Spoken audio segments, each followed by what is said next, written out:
9, mesmo assentados, eu quero convidar a igreja para maior participação e interação, que ela leia comigo, eu lerei os versículos ímpares e a igreja lerá os versículos pares.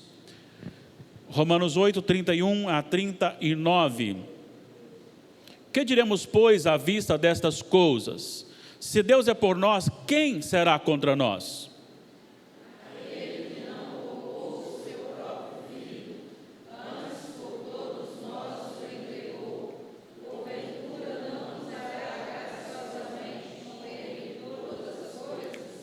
Quem intentará acusação contra os eleitos de Deus?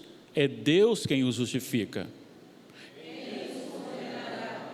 É Cristo Jesus quem morreu, ou antes quem ressuscitou, o qual está à direita de Deus e também intercede por nós. Quem nos separará do amor de Cristo? Será tribulação, ou angústia, ou perseguição, ou fome, ou nudez, ou perigo, ou espada?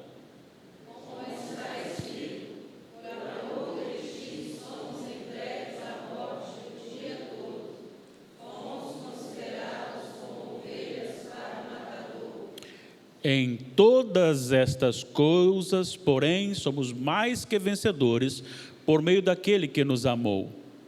Porque Deus não é certo de que nem a morte, nem a vida, nem os anjos, nem os principados, nem as coisas do presente, nem do porvir, nem os poderes, nem a altura, nem a profundidade, nem qualquer outra criatura poderá separar-nos do amor de Deus, que está em Cristo Jesus, nosso Senhor. Aleluia. Bendito seja o nosso Deus.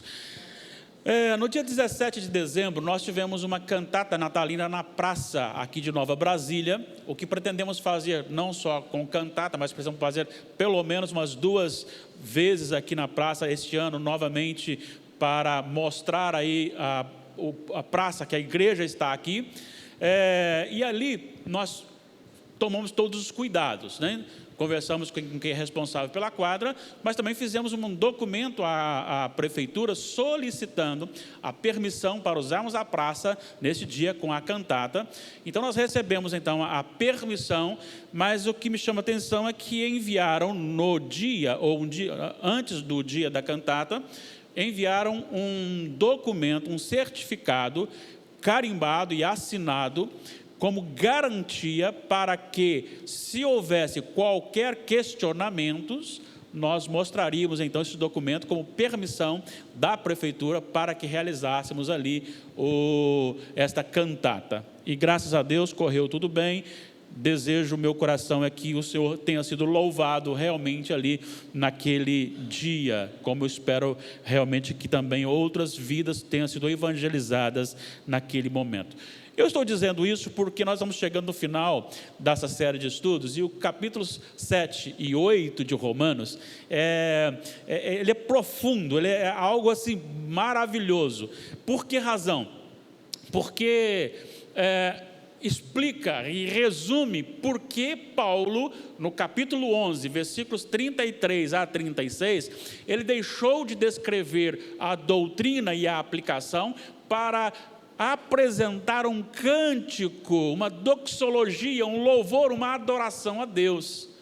Quando então ele começou, a profundidade da riqueza, tanto da sabedoria como do conhecimento de Deus, e aí vai descrevendo a grandeza da ação de Deus. E aqui você também tem por obrigação, ou melhor, nós temos por obrigação, de nos encantarmos com esta mensagem dos capítulos 7 e 8, que nós estamos encerrando agora. E isso deverá mover o nosso coração numa interação de serviço contente no reino de Deus. O capítulo 7, ele mostra que a lei é boa e perfeita, e a lei mostra que o homem está morto do seu delito e pecado. pecado. E lembra que nós tratamos que ele fala que é a cobiça. Então a lei, ela trata do coração e não apenas de atos executados.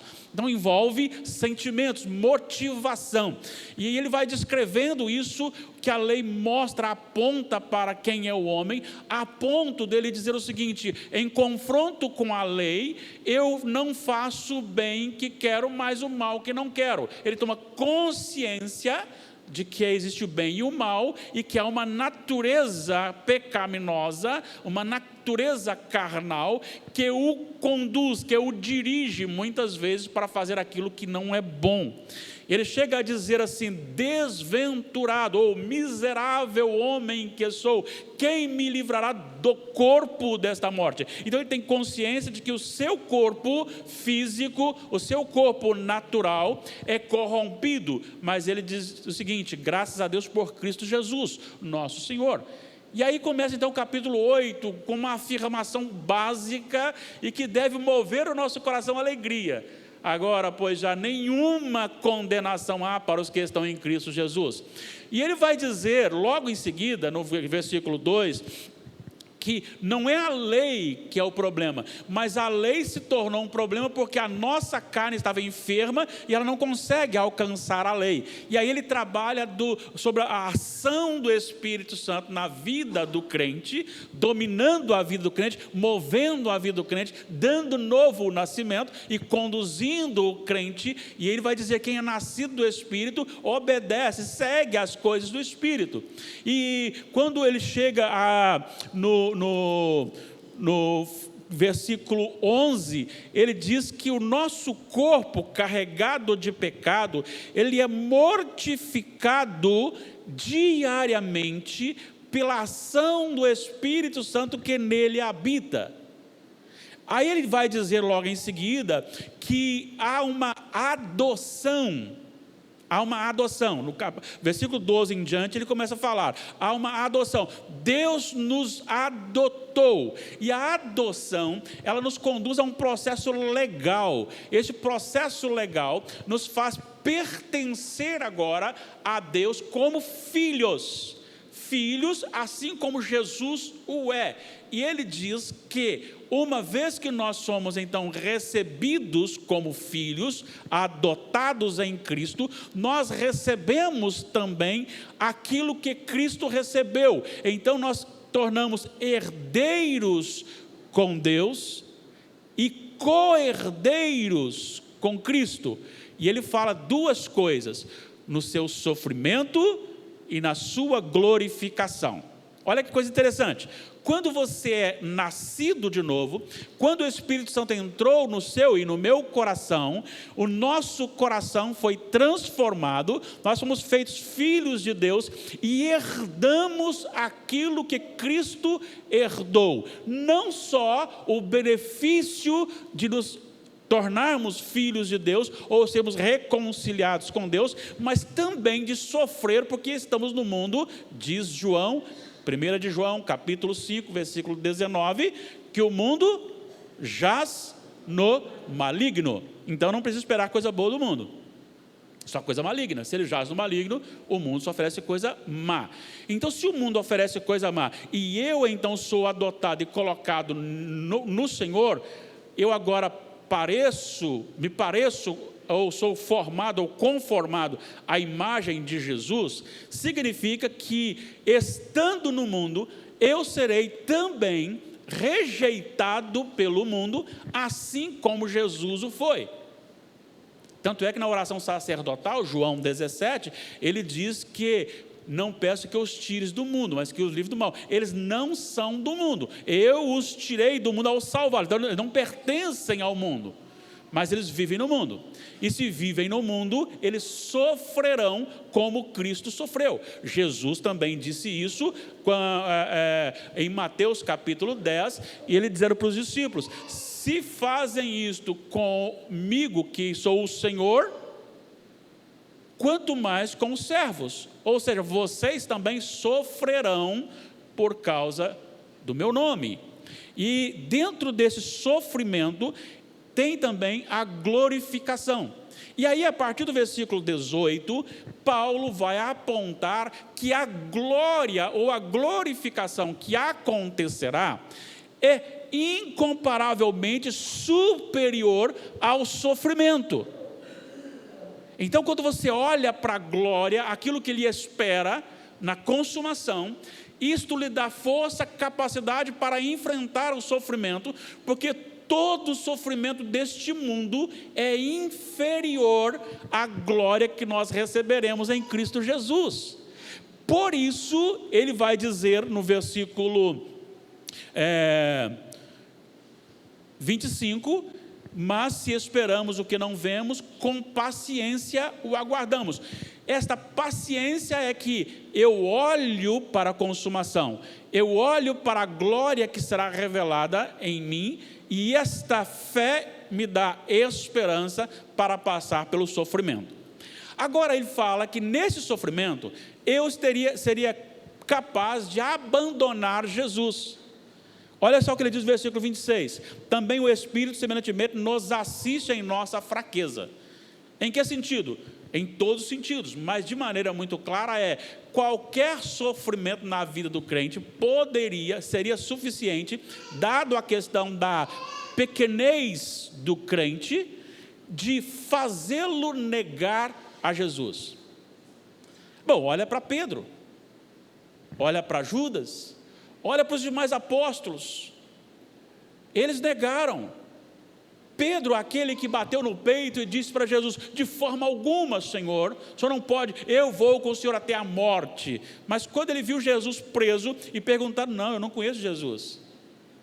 Então nós também somos assim, os crentes também são assim, somos fracos, mas acontece que nós temos alguém que nos assiste em nossa fraqueza, nós temos alguém que nos carrega em nossa fraqueza, não permitindo que nós venhamos a negar o nome do Senhor.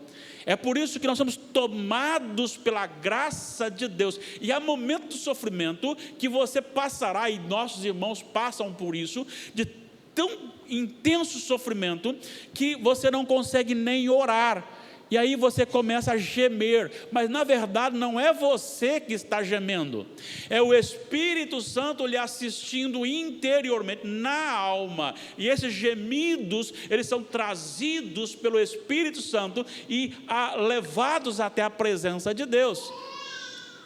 Ele nos assiste em nossa fraqueza, porque não sabemos orar como convém. Este mesmo Espírito intercede por nós com gemidos inexprimíveis. Não é que ele fica na presença de Deus gemendo, é que ele nos faz verdadeiramente orar com gemidos.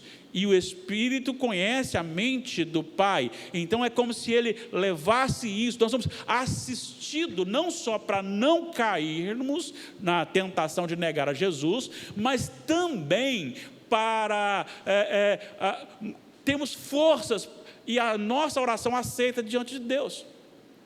Mas não para por aí. Nesse sofrimento, o Senhor nos deixa claro que todos ou todas as coisas, as boas e as ruins, também e principalmente as ruins, são um projeto de Deus para me aperfeiçoar. Sabemos que todas as coisas cooperam para o bem daqueles que amam a Deus, daqueles que são chamados segundo o seu propósito. A quem de antemão conheceu, elegeu, ele o chamou para ser conforme a imagem de seu Filho. Então, o que nós passamos no dia a dia, na vida do crente, tem um propósito. Este propósito é fazer com que nós sejamos mais parecidos, idênticos, conformados à imagem de Jesus Cristo. E aí ele fecha no versículo 30 com algo assim maravilhoso, espetacular, que nós deveríamos pensar muito sobre isso. Ele diz assim: e aos que predestinou, a este também chamou, e aos que chamou, a este também justificou, e aos que justificou, a estes também glorificou. Interessante, falamos isso na última quarta-feira que trabalhamos sobre esse texto, falando que está tudo já no passado. Veja bem, esta é uma confirmação, esta é uma carta da prefeitura dizendo, estão autorizados, estão garantidos. Essa é uma carta de Deus para o crente dizendo, vocês estão garantidos. É mais ou menos assim, Deus faz o quebra-cabeça, com todas as peças. E aí ele vai montando na história, cada peça no seu lugar. Não faltará nenhuma peça. Por quê? Porque ele já diz assim, ao que predestinou. Ou seja, há um povo, o povo de Deus, e não pode ser nenhum a menos, nenhum a mais, é colocado, chamado, escolhido para um destino antes de haver destino. Pré-destino. A esses que ele predestinou, ele chamou. Agora o chamado está na história. Por exemplo, quando você se converteu, você se lembra? Pois então, quando você se converteu, foi o dia que você foi chamado, o chamado eficaz para a sua conversão. Então nós temos pessoas que estão no meio da igreja evangélica, que pensam ser crentes, mas que não são crentes, porque não foram predestinados. E eles estão no meio. Mas existem aqueles que já foram predestinados e foram chamados. Penso ser todos nós aqui e muitos que nos ouvem. Mas também existem aqueles que foram predestinados que ainda não foram chamados. Então chegará o momento deles. E a esses que são chamados, ele é justificado. Essa justificação, vamos falar daqui a pouquinho, um pouquinho sobre ela, somos declarados justos. E aqueles que são declarados justos, são declarados glorificados. Está no tempo passado. Aos que justificou, a esse também glorificou. Nós não fomos glorificados ainda. Cristo já foi, mas nós não. Mas é certo que seremos. Não é uma esperança de talvez amanhã possa almoçar ou não, mas espero almoçar. Não, não é isso. A questão é, eu vou sim ser glorificado. Não é uma possibilidade, é uma convicção, é promessa de Deus. Existem promessas feitas por homens que não são de Deus, então não acreditem. Mas quando a promessa é feita por Deus, pode acreditar, vai acontecer. Então nós temos esse emaranhado de anunciação que enche o nosso coração. Então eu sei que o Senhor cuidará de mim. De que maneira o Senhor cuida de mim? A maneira soberana para me fazer chegar ao céu. E é isso que nós vamos ver agora aqui. É isso que nós vamos ver. Então vamos para o versículo 31. Que diremos, pois, à vista? Que coisas? Que coisas? À vista destas coisas. Ou seja, o que nós vamos, o que eu vou escrever para vocês, vamos falar, o que vocês vão pensar sobre estas coisas que acabei de dizer. Vamos voltar um pouquinho, só num resumo. Adoção. A adoção vem com sofrimento e glorificação. Mas o sofrimento não é bom, a glorificação é boa, mas o sofrimento não é bom. Esse sofrimento, então, ele é amenizado com o tamanho da glória. Então nós temos uma paciência na esperança, uma esperança paciente. Então nós temos agora uma assistência do Espírito, porque somos fracos. Olha, nós não vamos perder a salvação. Por que não? Porque o Espírito Santo está nos assistindo, nos erguendo, Ele está nos conduzindo, Ele está nos carregando. E Deus vai trabalhando o aperfeiçoamento na nossa vida, à medida que a nossa vida vai acontecendo. Quando o seu pneu fura, não fura por acaso. Deus mandou o seu pneu furar. Para quê? Ou furou o seu pneu. Para quê? Para fazer alguma coisa, trabalhar alguma coisa na sua vida. Eu não estou falando de ímpio, estou falando dos filhos de Deus.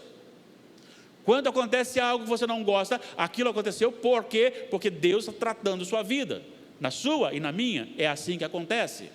Então, quando ele olha para esse sofrimento, quando ele olha para as dificuldades que é caminhar na presença de Deus, estas coisas, então ele vai dizer, isso tudo que eu acabei de falar, principalmente o versículo 30, ao que predestinou, chamou, ao que chamou, justificou, ao que justificou, glorificou. Estas coisas, que diremos, pois, à vista dessas coisas? Se Deus é por nós, quem será contra nós? E agora ele vai explicar aqui, olha, presta atenção no versículo 32, aquele que não poupou o seu próprio filho, antes por todos nós o entregou, porventura não nos dará graciosamente com ele todas as coisas? Vejam bem, Deus escolheu fazer o seu filho se humilhar ao ponto de assumir uma forma humana.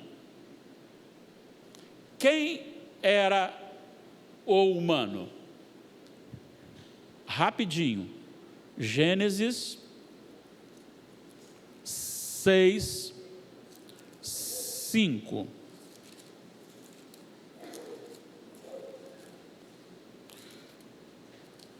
Gênesis capítulo 6, versículo 5. Como é que está escrito aí? Vamos lá? Viu? Senhor, que a maldade do homem se havia multiplicado na terra, e que era continuamente mal todo o desígnio do seu coração. 3 coisas: maldade multiplicada, maldade continuada diariamente e maldade programada, desígnio do coração. Agora vamos de novo, volta agora para Romanos, só volta um pouquinho no capítulo 3, versículo 10, só o 10, só para a gente, para a gente embasar aqui, para a gente continuar o estudo. Como está o versículo 10? 3:10. Como está escrito, não há justo nenhum sequer. Não há justo, nenhum sequer. E é este ser humano injusto que a maldade havia se multiplicado, que a maldade era continuada, que a maldade era programada, lá de Gênesis 6:5. Esse homem continuou o mesmo até Paulo escrever aqui, e continua o mesmo até hoje. É esta forma humana que Jesus assumiu. Agora, preste atenção no capítulo 5 de Romanos, versículos 6, versículo 8, versículo 6, versículo 8 e versículo 10. Nós estamos, lembrando que nós estamos no 32. Antes de você ler aí, eu vou ler o 32 de novo aqui para você entender o que eu estou dizendo. Aquele que não poupou o seu próprio filho, antes por todos nós o entregou, porventura não nos dará graciosamente com ele todas as coisas? Agora vamos lá, 5, 6. Como é que está escrito? Porque Cristo, quando nós ainda éramos fracos, morreu a seu tempo pelos ímpios. Então, quando ainda éramos fracos, ele morreu pelos ímpios. Versículo 8.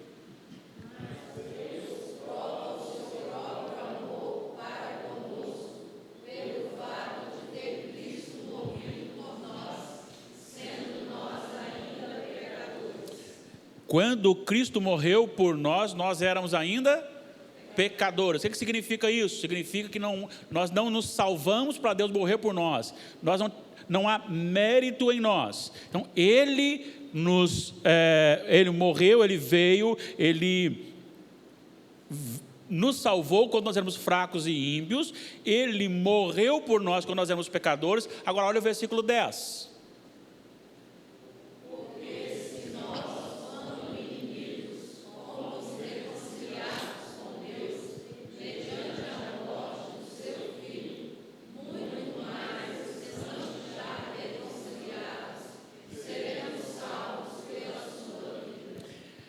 Vamos casar isso com o 32? Vamos casar isso com o 32? Deixa marcado a sua Bíblia, olha o 32. Aquele que não poupou o seu filho, seu próprio filho, antes por todos nós o entregou, porventura não nos dará graciosamente com ele todas as coisas? O que você acha semelhante no versículo 10 e no versículo 32? Pode falar.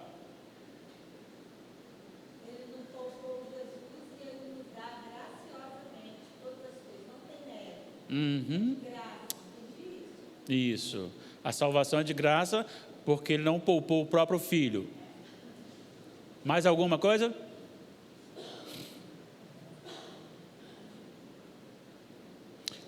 Presta atenção no versículo 32, na última parte do versículo. Porventura não nos dará graciosamente com ele todas as coisas? Olha agora o versículo 10, a sua última parte. Muito mais agora, muito mais, estando já reconciliados, seremos salvos pela sua vida. Isso aqui, você precisa parar e entender isso aqui, porque isso aqui é maravilhoso. Não só Cidinha? A graça da salvação nos dada em Cristo, então, graça, mas a sustentação para a salvação. O que Paulo está dizendo aqui no versículo 10, 6, 8 e 10, e no versículo 32, ele está dizendo o seguinte: é inconcebível que Deus tira um ímpio, um morto, um condenado, que não tem força nenhuma para fazer nada, dá-lhe vida e deixa que ele perca a salvação por si só. Paulo está dizendo isso, é inconcebível. Se uma vez que ele foi lá no mundo e resgatou você do mundo, quando você ainda era inimigo dele, agora que você se tornou amigo dele, ele vai deixar você ir para o inferno? Não faz sentido. E é uma questão seguinte: não faz sentido, não é só pela lógica, é porque está registrado. Então ele está dizendo que aquele que não poupou, e aí isso me faz lembrar de Isaías 53, ele esmagou o seu filho na cruz para me salvar. Se ele fez isto por mim, ele não me dará também o complemento? Glorificou? A glorificação? Agora, olha só o que ele continua dizendo: quem intentará acusação contra os eleitos de Deus? É Deus quem os justifica. Então, a segurança do crente, deixa eu parar por aqui, crente de verdade. Crente de verdade. Como você mede isso? É quando você comete um pecadozinho que seu vizinho está cometendo e o chicote come. Deus lhe bate. Não bate no vizinho, mas bate em você. Opa, Hebreus 12. Deus corrige o filho a quem ama. Se eu não estou recebendo, lá em Hebreus, se eu não estou recebendo correção é porque eu não sou filho, eu sou um bastardo. Existem muitos bastardos na igreja visível, que não são filhos. Agora, ele justificou. Então, a questão aqui são perguntas retóricas. Ele está dizendo o seguinte: que diremos, pois, à vista das coisas, quem será contra nós? Ninguém.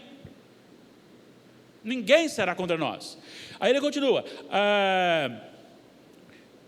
ele não nos dará graciosamente todas as coisas? Sim. São perguntas que já têm a resposta pronta.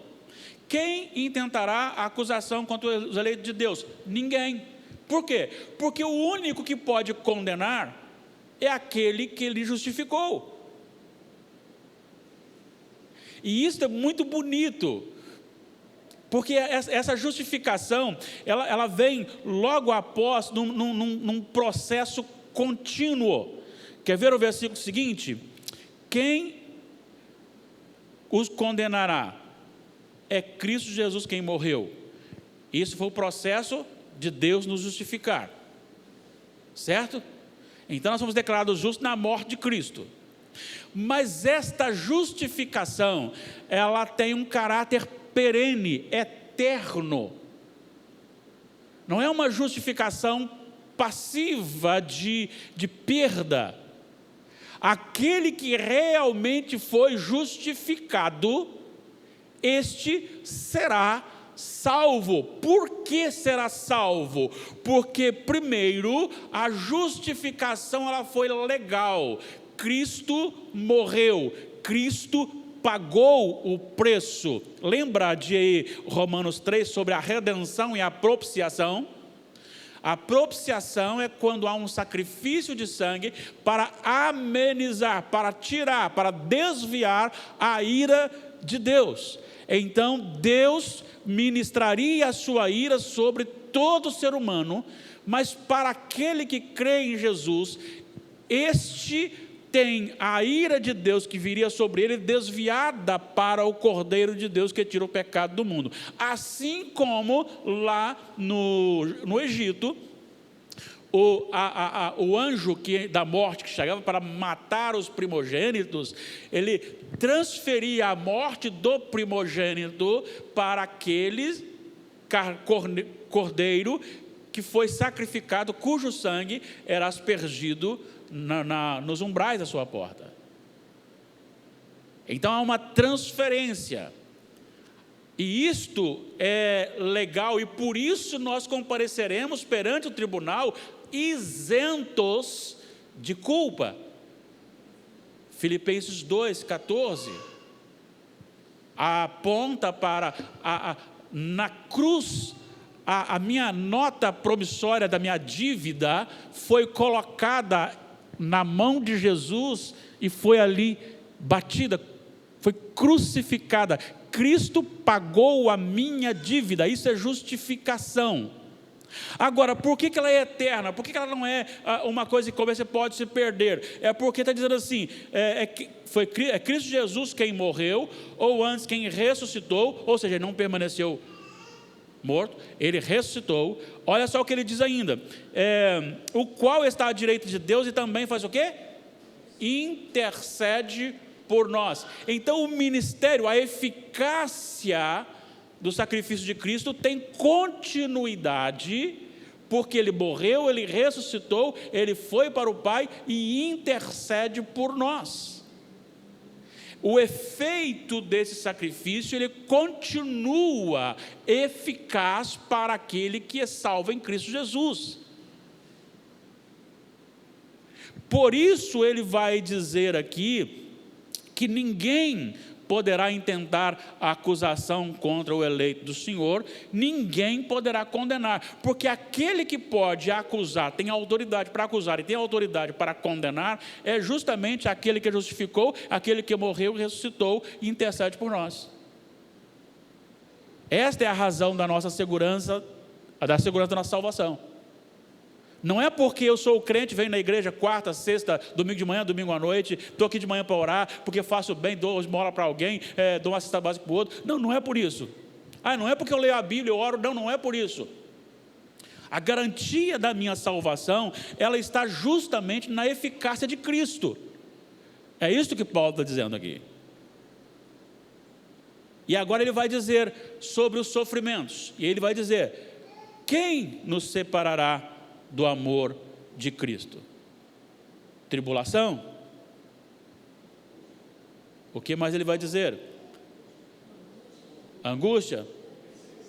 Perseguição? Fome? Nudez? Perigo? Espada? Agora olha só o versículo 36, o que ele diz. Como está escrito, por amor de ti somos entregues à morte o dia todo, fomos considerados como ovelhas para o matadouro. Há aqui algo muito interessante, porque ele vai nos chamar de ovelhas para o matadouro. Alguma ovelha tem algum poder de livrar a si mesma? Não. Mas ele diz que nós estamos neste mundo, e Jesus falou, como ovelhas no meio de lobos. Deixa eu dizer uma coisa para você. Você acha difícil passar em algum local onde o perigo é mais explícito, a violência é maior? Às vezes você chega e você tem que ter um cuidado redobrado e tudo mais. Aí você sai daquele lugar ali, já é uma zona mais tranquila, aí você vai tranquilo, viajando tranquilo, sem muito problema. Eu estava em certo local para fazer uma visita e não conhecia o lugar, era novo, e aí o cara falava, pode descer aqui, era meio escuro assim, pode descer aqui e vira à esquerda. E eu desci ali e virei à esquerda. Quando cheguei na casa, o moço disse, você passou por ali? Nem eu que nasci aqui passo por ali. Só que eu não sabia, você não teria passado, lógico. Só que espiritualmente, é como você estivesse naquele lugar a vida toda. Porque você está num mundo de batalha, de guerra espiritual.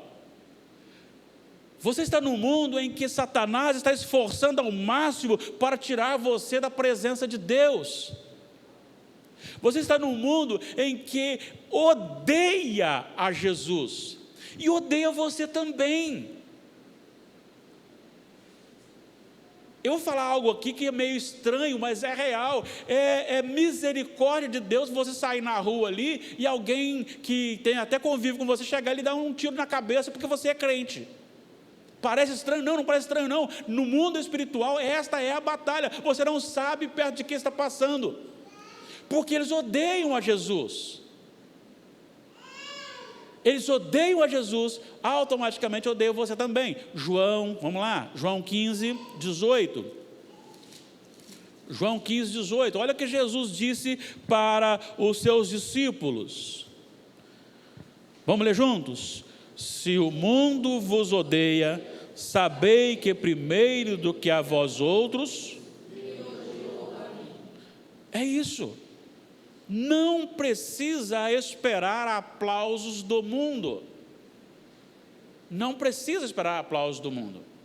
Então ele vai dizer que nada disso poderá me fazer negar a Jesus. Agora olha só o 37, qual a razão? Vamos lá? 37. Romanos 8, 37.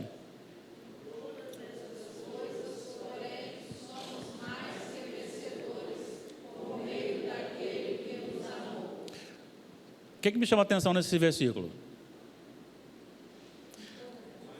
Em todas. Ele não diz assim, próximos a ela, ou em algumas, ou ao lado delas, ou distante delas. Ele diz nelas. Aí joga por terra aquela teologia da prosperidade. Joga por terra a teologia de que você não sofre mais, estando sendo crente. Em todas estas tribulações, somos mais que vencedores. E o mais que vencedor não está porque eu me mantenho fiel, mas é porque por meio daquele que nos amou. Lembra do capítulo 5? Deus prova o seu grande amor, versículo 10, versículo 8, mas Deus prova o seu próprio amor. Esta é a nossa segurança.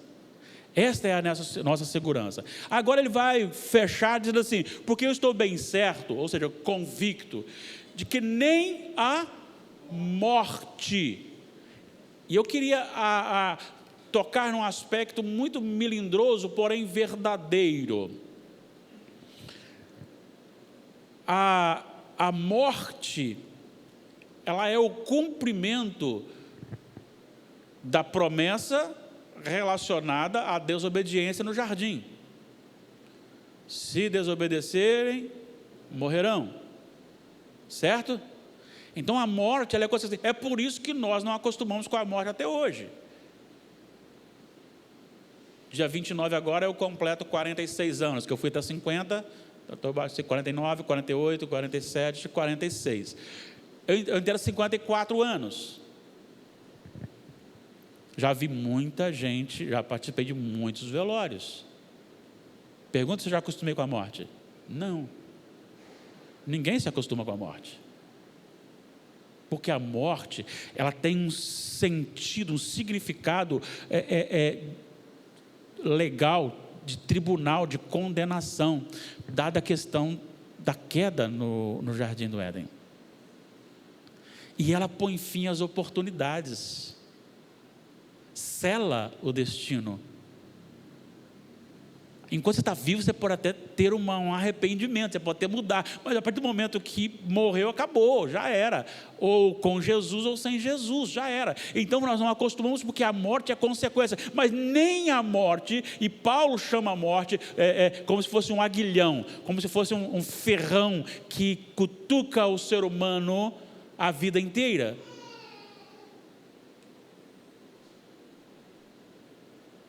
Mas nem a morte, nem a vida, nem os anjos, nem os demônios. É isso que ele está dizendo no versículo 38.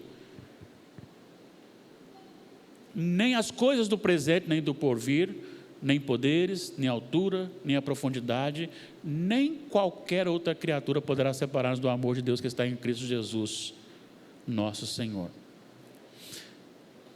Pensa comigo, qual a razão disso? Por que você é seguro no céu? Desde já.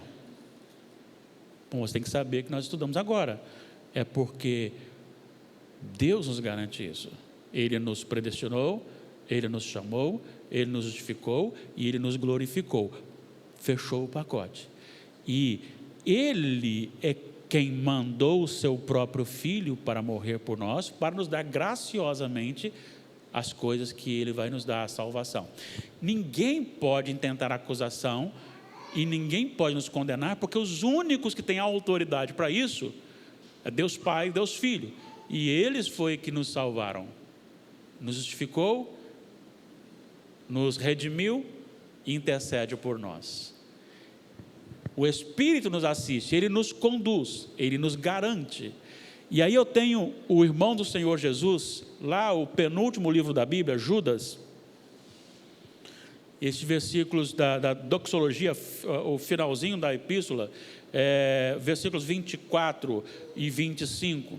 Ele então, adorando ao Senhor, ele diz: ora, aquele que é poderoso para vos guardar de tropeços, presta atenção nisso, e para vos apresentar com exultação, imaculados diante da sua glória.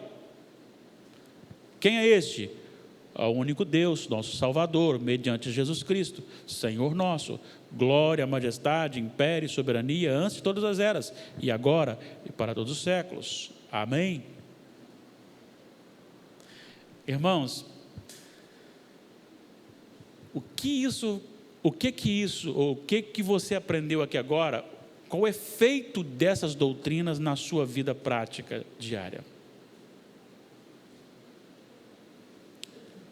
Lembra, quando Satanás, diabo significa acusador, quando o diabo vier para lhe acusar, você tem a carta de Cristo, da redenção, autorizando você a entrar na presença de Deus. É por isso que você entra em nome de Jesus. E me encanta, e é uma coisa minha, me encanta, lá no jardim do Éden, após a queda, Deus expulsou do jardim. Lembra que Adão e Eva se esconderam de Deus no jardim de Deus?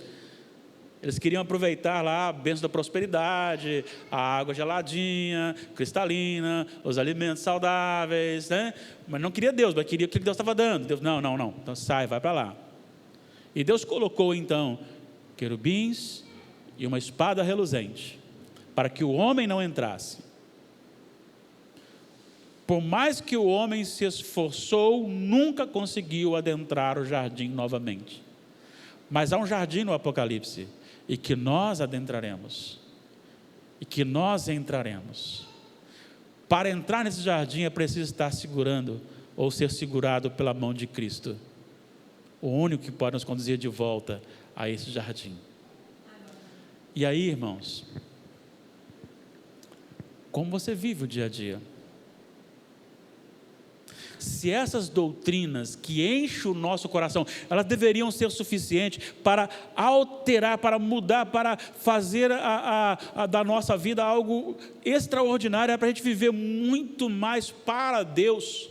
Ter este conhecimento do estado deplorável, da sua condição,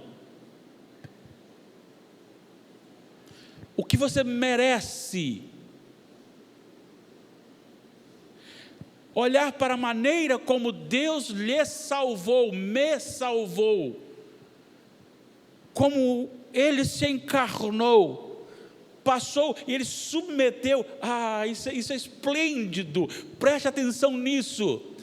Paulo, escrevendo aos Gálatas, no capítulo 4, a partir do versículo 4, ele vai dizer que o Senhor, na plenitude do tempo, enviou o seu Filho, nascido de mulher, nascido debaixo da lei. Espera aí, o Senhor da lei se submeteu à lei para que você e eu fôssemos salvos, porque Ele cumpriu toda a lei. Irmãos, essas doutrinas, elas devem mover o nosso coração e olharmos para os sofrimentos deste mundo com esperança da glória. Por favor, nós não nascemos para ser iguais a este mundo, nós não nascemos para ter as mesmas respostas, as mesmas vontades, nós nascemos para a glória de Deus. Nós estamos num outro local, num outro patamar, num outro nível, e não é porque nós merecemos, mas é porque Deus nos elevou. Efésios capítulo 2, Ele nos ressuscitou e nos fez assentar nos lugares celestiais em Cristo Jesus. Agora, se eu estou neste mundo, eu preciso viver o céu neste mundo. Quem tem que determinar a minha vida é as leis do Senhor, são os mandamentos de Jesus. Eu preciso amar a Deus como Jesus amou, buscar amar a Deus como Jesus amou, eu preciso buscar amar o próximo como Jesus amou. Eu preciso me relacionar como Jesus se relacionou. Não, mulheres, vocês não nasceram para ser iguais às mulheres deste mundo. Homens, nós não nascemos para ser iguais aos homens deste mundo. Jovens, são jovens crentes. Adolescentes, adolescentes crentes. Crianças, crianças crentes, crianças de Jesus. A mente é de criança, a mente é de adolescente, a mente é de jovem, a mente é de mulher, a mente é de homem, a mente é de um adulto ou de um ancião, não importa, mas esta mente condicionada à sua faixa etária, esta mente pertence ao Senhor. Então nós precisamos viver com mais alegria na presença de Deus. Agora, saiba, você será levado a um estilo de vida com resistência pelo mundo. Você não passa, nós não passamos de cordeiros, de ovelhas indefesas, que se o Espírito Santo não nos assistir, nós o negamos na primeira tentação. Na primeira tentação. Pense um pouquinho na sua vida. Pense um pouquinho em como você tem vivido. Será que onde você trabalha as pessoas veem Cristo na sua vida? Será que os seus vizinhos podem ver Cristo em você? A imagem de Cristo? Você é parecido, você reflete a imagem de Cristo na sua vida? Será que eu reflito isso? Claro, nunca seremos como Cristo. Só mesmo na glorificação teremos o corpo incorruptível, glorificado, mas enquanto estamos aqui temos a luta, a batalha espiritual da nossa vida. Mas precisamos crescer na graça e no conhecimento do nosso Senhor. Desejo que você tenha se deleitado nesses estudos relacionados à ação de Deus para a nossa salvação. Espero que o Espírito Santo tenha colocado no seu coração a mesma convicção e alegria que colocou no meu coração. Quando necessitado, Ele preencheu com alegria dessa salvação em Cristo Jesus. Espero também que você tome uma decisão a partir de agora, e que isso seja real para mim também, de me esforçar mais e mais, de pedir mais e mais, para brilhar Jesus Cristo por onde eu passar. Evangelho não é um ajuntamento de pessoas mais animada ou mais silenciosa, um grupo grande ou um grupo pequeno. O Evangelho é uma transformação de dentro, que lhe faz brilhar Jesus aqui no templo, lhe faz brilhar Jesus num lugar onde tem muita gente, lhe faz brilhar Jesus dentro da sua casa, lhe faz brilhar Jesus na rua, lhe faz brilhar Jesus no trabalho, lhe faz brilhar Jesus em qualquer lugar, porque é a mudança do coração. Isso é Evangelho. E é isso que nós acabamos de estudar aqui agora. É por isso que Paulo disse, ó a profundidade da riqueza, que nós possamos também adorar o Senhor por tão grande salvação, mas aplicar isso na nossa vida, olhar com piedade. Agora, veja bem, Eu não perdoo a minha esposa, eu não perdoo o meu esposo, eu não perdoo o meu familiar, eu não perdoo um irmão ou alguém porque me ofendeu. Tá, mas como que se deu o processo do seu perdão? Você não foi perdoado sem merecer por Deus? Nós acabamos de estudar esse maravilhoso efeito, essa maravilhosa segurança da salvação. Não só a salvação executada, mas também a segurança da consumação dela. Isso não é suficiente para nos fazer também perdoar aqueles que não merecem? Nosso relacionamento, a nossa vida, amar aquele que está carente, aquele que está precisando, com certeza. Se isso não tiver esse efeito na nossa vida, então não adianta eu saber essa doutrina. Ela não passará de uma intelectualidade doutrinária. Se ela não descer para o coração e tornar prática, ela perdeu qualquer sentido. E aí eu diria para você, é pior do que conhecer, não conhecer. Conhecer e não fazer é pior do que não conhecer. Aquele a quem muito é dado, muito é cobrado. Espero que o seu coração esteja feliz na presença de Deus. Amém. Colocamos em pé.